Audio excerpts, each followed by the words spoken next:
Well, it will mean very little for the treaty negotiations in the sense that a lot of the treaty negotiations day to day are handled by senior officials, not by senior ministers.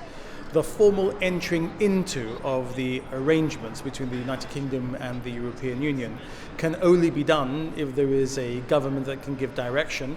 Once a Prime Minister has resigned, she, in this case, would not have been given policy direction. She would have awaited the appointment of a successor. But even if there had been an election in the membership of the Conservative Party, that would have delayed us only until Friday, and it's very unlikely we would have needed direction from a senior politician in this period.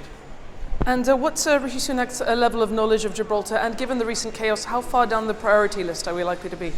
Well, Rishi Sunak has a very high level of knowledge of Gibraltar. He was instrumental in agreeing the £500 million guarantee for Gibraltar's borrowing. I was in exchange of correspondence with him in relation to that subject. So he understands this issue. His advisors are advisors that we know and can work with well. So I don't think there's going to be any concern that the Gibraltar issue is going to suffer as a result of this change. We'll continue doing the work we have to do. There was a new cabinet to be appointed. There may or may not be changes in the Foreign Office.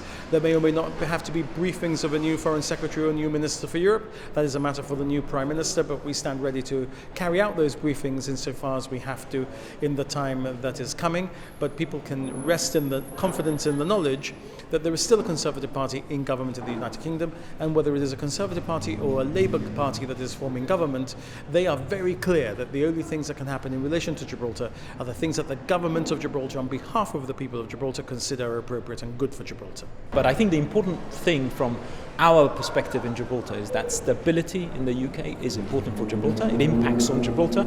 So it would be welcome if we now see a more stable political environment in the UK, and if that is what happens, we didn't see it with Liz Truss, of course, famously, but if that is what happens in the UK, I think that will be welcome.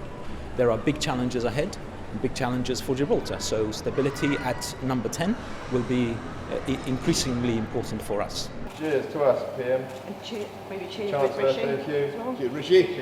Cheers. Hold on.